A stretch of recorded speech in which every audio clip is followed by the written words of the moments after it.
Academic ভবন, আবাসিক হল নির্মাণ, শিক্ষক সংকট সমাধান সহ ৩৭ দফা দাবিতে তৃতীয় দিনের মতো কমপ্লিট শাটডাউন কর্মসূচি পালন করেছেন কারমাইকেল কলেজের শিক্ষার্থীরা।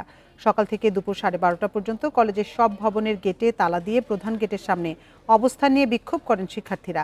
তারা জানান, রোববার রেল সড়কপথ অবরোধ করে ২৮ ঘন্টার আলটিমেটাম দিয়েছিলেন।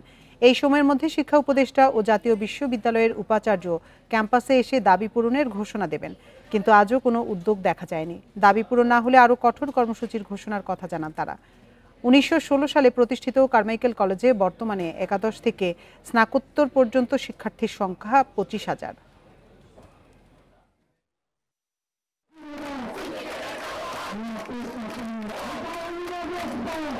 এখন আমরা শান্ত অবস্থা আছি, কিন্তু যদি ওনারা না আসেন আন্দোলনের থেকে কঠোরতম অবস্থানে আমরা যেতে বাধ্য হব। আমাদের দাবিগুলো পূরণ হয়নি, তাই আমরা এখন রাস্তায় নামছি। যতক্ষণ না ভিসি স্যার আসবে, যতক্ষণ আমাদের দাবিগুলো পূরণ হবে, ততক্ষণ আমরা রাস্তায় আছি।